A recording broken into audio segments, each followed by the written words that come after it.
Alberta Primetime with Michael Higgins.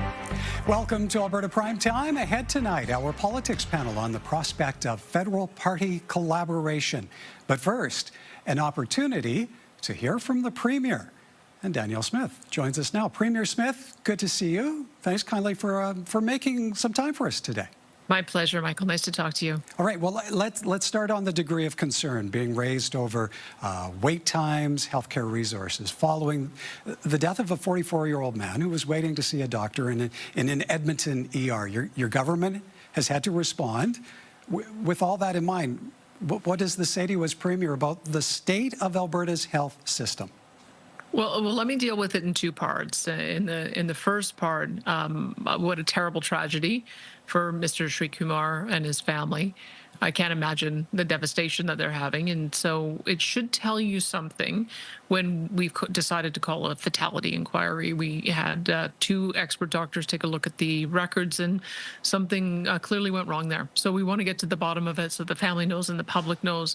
But more broadly, we were in the middle of a very terrible respiratory virus season with influenza, sadly taking a lot of lives, and there was a lot of pressure on the emergency system. That's now subsided. We had about 1,000 patients in hospital at the end of December. I think we're down to about 300 now, so that eases the pressure. But the main thing that we're focused on right now, and you'll hear more about this next week, is what they call alternative level of care patients. Those are patients who have been in the hospital for longer than 30 days, so they're well past the acute stage, and it's a matter of getting them the proper home care and the proper environment so that they can move out of those beds so that they can be used for others coming into emergency. We've been working very, very hard on that, and we'll have some updates on that next week. You know, capacity has been a focal point in a lot of the discussions around this. Apart from plans for a standalone stollery, will there ever be another publicly funded hospital built in Alberta? Certainly need to be. I mean, we're in the middle of Red Deer being upgraded. The stollery itself will free up somewhere in the order of about 236 acute care beds. We're adding 350 beds to the Grey Nuns, 350 beds to Misericordia, about the same amount to South Campus. And so we're trying to build on the sites where we already have the expertise and the personnel so that we can add more beds. We'll do the assessment. I mean, I think that there's probably some need for in North Edmonton and North Calgary. There is probably a need for a brand new hospital as well. But the main thing that we've also seen is that there's been underbuilding on continuing care units. That's why we announced that we are going to be building 1,500 continuing care units every year for the next 10 years, because those who go into hospital, maybe they've had a stroke, maybe they've had a fall, they can't return home, they have to be able to go somewhere. And so we're just very constrained on space because of underbuilding. And so that's another reason why we launched that campaign as well, to make sure that we have another 15,000 beds in the next 10 years. Okay, let's shift focus. Lots of focus right now and momentum around the petition pushing for a referendum on separation. Its organizers claim members of your caucus have signed it, to which you've told CTV News they can sign whatever petition they want. Why have you given your MLAs that freedom? Well, I didn't know if it was true, and so we just had a caucus meeting, and I can still tell you I have no idea if it's true. But my personal view is that this is a citizen process. We have citizen-initiated referenda for a reason. It's because they're putting forward policy that's perhaps not that is not at odds with the government policy. Our government policy is that we support a strong and sovereign Alberta within a united Canada. But citizen-initiated referenda allows for people to express views that might be different than that. And we have to remember, we had 10 really hard years under Justin Trudeau, where a lot of people were really hurt. And it's sad to say, but there's a million or more Albertans, based on the polling I've seen, who've lost hope in Canada. So my view is that my job and the Prime Minister's job is to give people hope back. That's why we signed the MOU, and it's why we're working really hard to implement it to address some of these frictions. And I hope that gives those Albertans some comfort that the last 10 years are not going to be repeated for the next 10 years. But we've got some work to do on implementation of that. And you've said you won't demonize or marginalize those seeking independence. And to your point a moment ago, Albertans need to be given hope. On the flip side, what message do you have for all the Albertans who are opposed to separation?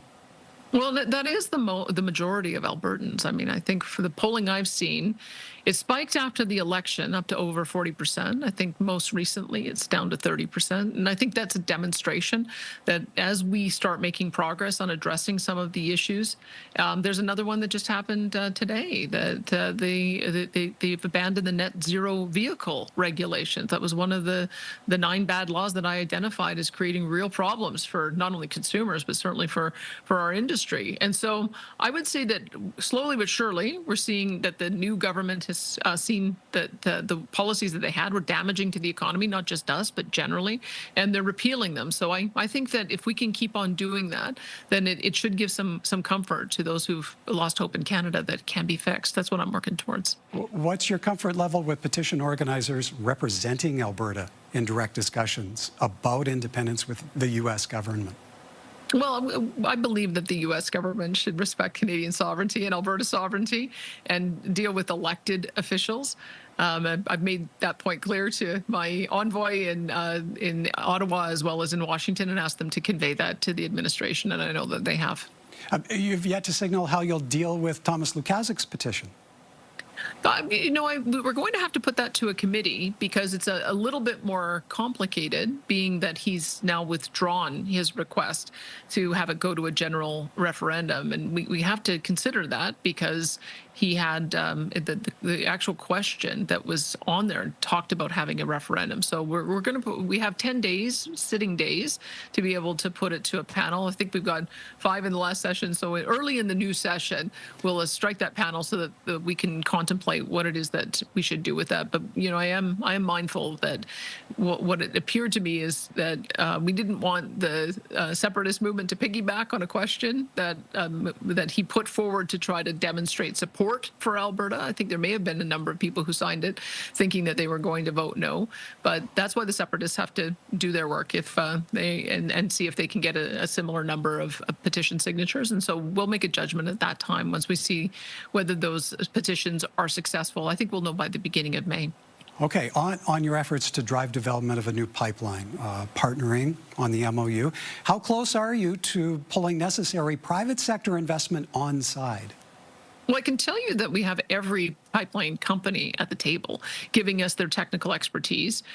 We've ruled out one particular port that I know was problematic in British Columbia, Kitimat. There's something like 140 kilometers of channel that would have to be navigated. And so what we're looking for is a deep water port so that you take the pipeline directly to the coast so that there's less issues around tugging it out for hours and less potential for mishaps, which I know is very concerning for those who live on the coast. We also are working and talking about having a robust marine response in answer to anything that might be problematic. And we, of course, want to have an equity stake, a significant equity stake for nations in British Columbia and Alberta. And my minister is working very hard to build those relationships so that when the consultation begins, we'll be able to have them at the table. But I would say that we have to clear a few hurdles. You have to remember TC Energy, Enbridge, and others lost billions of dollars in regulatory processes, going through and filing the papers and dotting all the I's and T's and even getting permitted approvals and then having the rug pulled out of them. And so they're not that keen to go through that again. They want some certainty that a pipeline is actually going to be built. So we'll do our work, put it into the major projects office, and then we would hope that we would get a positive response to that with before the end of the year so that we can start seeing who will come forward and start building it. We saw you in the Prime Minister's office with your BC counterpart at the time of the First Minister's meeting, presumably to navigate the pipeline discussion. And then came that perceived chill with Premier Eby's comments on Alberta separatists. What are you prepared to do to bring BC on side? There's so much that Premier Eby and I can work on together and have been, because I've been delighted that he's been supportive of an expansion of the Trans Mountain pipeline, which could add not only, we've already announced the first phase of a 3-phase project that could add 360,000 barrels a day. We're working together on LNG projects. Salisms is one that was recently put on the major project list. That one is going to probably have about 60% filled with gas from Alberta. So we're cheering that along. We're working on ammonia, expanding the the port access to Port of Prince Rupert and the rail line there, as well as interties, because our surplus of wind and solar is a pretty good backup for their water, so that their water power can be used as a battery backup when we have a lot of wind and solar come on stream. And we also have renewable diesel with canola that is destined for the BC market. So when I look at the list of things that we can work on together, I feel if we've got that much common ground, we just need to be mindful of the very serious issues that they're raising about the port to choose. And that was part of the reason why I wanted to reassure David Eby that I'd heard him, and that Kitimat is a terrific port for LNG. The boats are a little bit smaller. They've got the social license and the buy-in from the Indigenous communities, but let's find a different port so that we can mitigate some of the concerns. All right, we're almost out of time, but I want to squeeze one more quick one in. In a matter of about 3 weeks, MLAs be back in their seats. Finance Minister already signaling tough choices with the February 26th budget. So what do Albertans need to know to expect from this sitting of the legislature? Well, we've had about 500,000 newcomers come to the province, and you just can't build fast enough to keep up with the schools and the hospitals and all of the other infrastructure. And so we also know that we're facing an affordability crisis, and so Albertans just can't handle additional taxes as well. So the only choices that we have when you end up seeing oil this low, and it's down to $60 a barrel when we've been accustomed to having it around $74 a barrel, is that for a time you're going to have to run deficits. And so I think you saw this year, we do our best to minimize them. But the best way that we can ensure that we don't have deficits in the future are to continue with the plan with the Heritage Savings Trust Fund to grow it to $250 billion, get a better deal with Ottawa so that we don't see so many dollars coming out of Alberta to be distributed in the rest of the country through programs like equalization, and then get pipelines built, because as soon as pipelines are built, it adds more revenue not only to us, but also to the federal government as well. So that's a longer term option, but there's certainly going to be some short term pain that we have to deal with in terms of deficits. But we want to make sure that the core programs that people rely on, schools and healthcare, that those are prioritized, and we make sure that people get the care they need. All right, we'll have to leave it there. Appreciate your time this evening, Premier Smith. Thank you kindly. You bet. Thank you.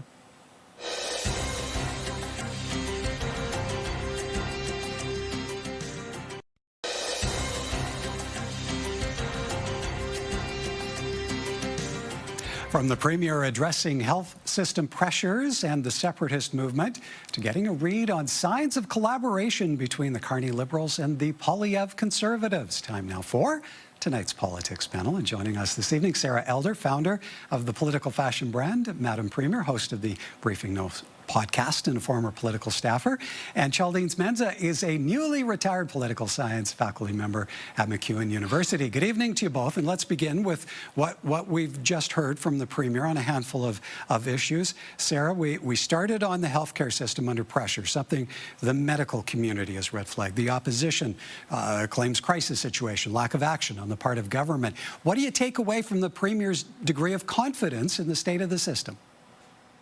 The Premier always has an answer, and I think that people are, I believe, at this moment in time, willing to see what she does and what her government does with the healthcare system, and if it's actually able to address the needs. The case of that individual, dying in the emergency is a horror story in the Canadian medical system, and it appears that the government is being responsive to better understand what happened. The thing is, I think what Albertans want to know is that will never happen to them, and it will never happen again. And that's what we really, that's the big question is all of this upheaval, all of this change that the government of Alberta is implementing, will it actually prevent this from happening again? We'll have to find out, unfortunately. Chaldines, we touched on separation momentum, the suggestion that UCP MLAs already have maybe signed the petition. Former Premier Jason Kenney suggesting to the media the UCP caucus has no business signing that petition. What do you feel Albertans should take away from Premier Smith's approach to this, her response? Well, Michael, this is a very unusual situation. If you look at this situation here compared to what happened in Quebec, Quebec's effort at separation was led by the party in power, supported by their counterparts in the federal government federal level, the Bloc Québécois. Here, the Premier is disavowing the separation effort. However, she's very sympathetic to the leverage that this effort affords Alberta. And there are also people in her government that are supportive of the effort. So it's put her in a very tough situation. She supports Canadian sovereignty, Alberta in the sovereign Canada. But I think that the situation here is going to be complicated by the fact that we need clarity in terms of what the government's approach is to this effort at separating Alberta from Canada. Sarah, on another topic, and we should maybe reference too, there was a news conference this morning. The Prime Minister talked about working toward a new West Coast pipeline, again showing support in that regard. Do you see the Premier still being confident in all of that, confident in the status of the MOU? I mean, it seems like it. I think that's a follow-up question for the next time you talk to her in terms of the status of it. When I was listening to the Premier speak, I was imagining this conversation, or the conversation that you had, what it would have been like if we hadn't had, if you and she hadn't had that conversation about separation. That is what I want us. I don't want us to spend any more time talking about this. I want us to talk about the economy, about pipelines, about, the relationship with Ottawa, about the positive developments, about interprovincial relationships and trade. I don't want this on our plate anymore. And I feel like the UCP is trying to have their cake and eat it too by walking this really fine line around separation and all of these other really sticky issues. If we just put this to bed, and this is like, the top of my hope list for 2026, if the Premier could just say, you know what, we're done with this. The separation referendum is unfortunately, you can hold space for people who have those feelings, but it's not going to succeed. This is not what the province needs right now, and we're focused on moving forward. Honestly, that's the speech and that's the moment I'm waiting for. And I really wish that would be the message delivered to Albertans so that we could get beyond this and focus on growing the economy. Chaldeans, anything from the Premier's messaging that would suggest this is a government gearing up for an early Alberta election? No, Michael, I didn't get a sense that she is contemplating an early election. I think that she's preparing the population for a tough budget ahead. When you are thinking of a tough budget, it doesn't really connect with having an early election. So I think that she maybe feels she's in a good place now, and she's going to carry out some of the, platform issues put forward by her party. But I don't anticipate, even though the polls are favorable, I don't anticipate an early election. But I think the major issue for the Premier is deal with these pressures from for population increases on healthcare, affordability, and hopefully address some of the concerns that will arise from this coming budget. Okay, we need to take a bit of a break, but when we come back, the PM and the opposition leader met on Wednesday. What might that say about the federal road forward? More from our politics panel in a moment.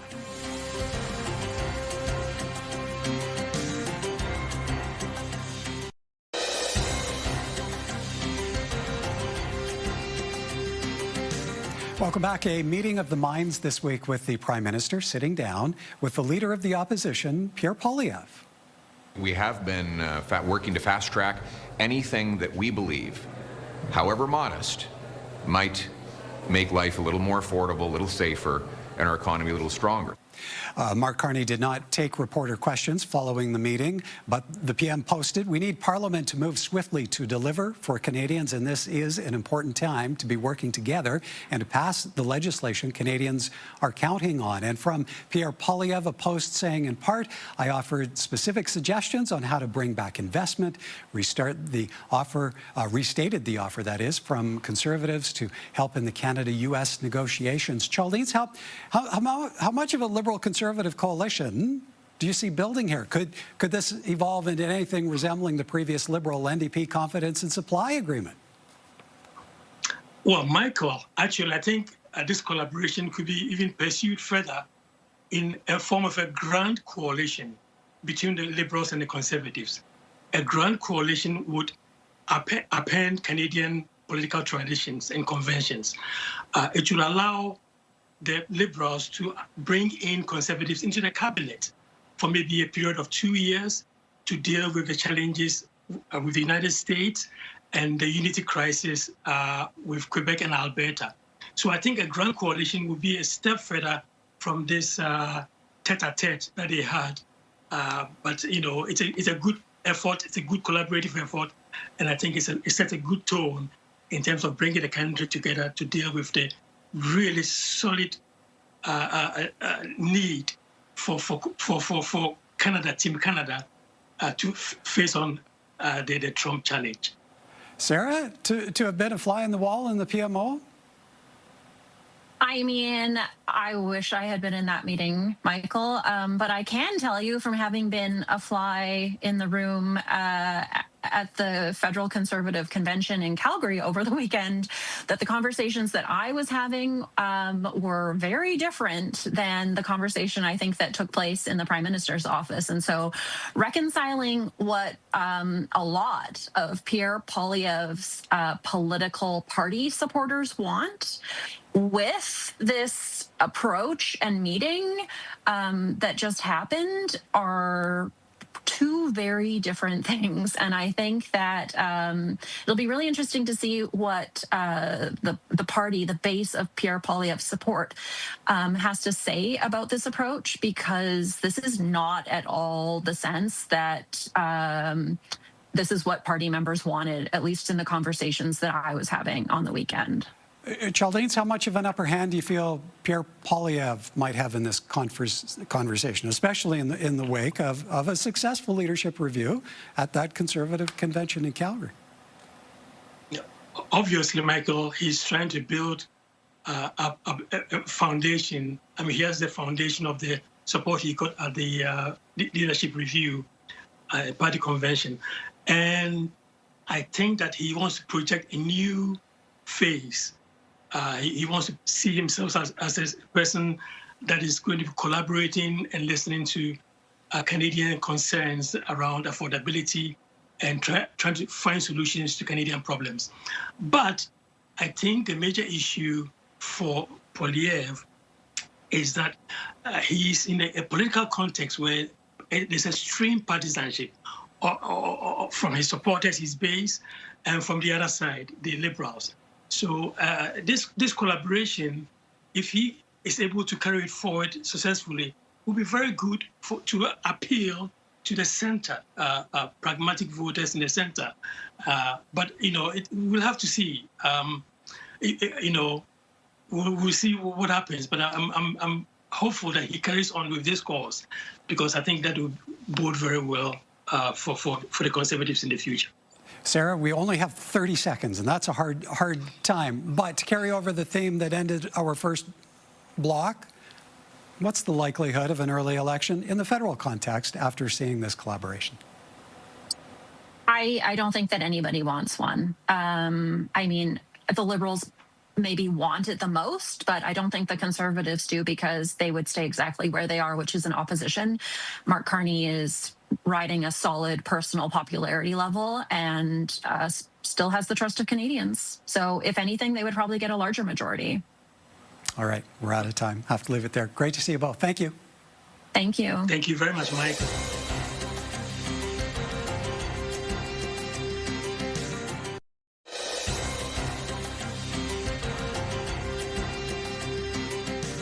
That is our program for tonight. Remember, you can always have your say. Email us anytime at comments@albertaprimetime.com. Coming up tomorrow, child safety advocates are calling on the federal government to stop stalling and pass a comprehensive online safety act. And we will hear why from a leading voice from here in our province. That's on Friday. Until then, have a great evening, everyone, from all of us at Alberta Primetime. Thank you for watching, and join us again next time.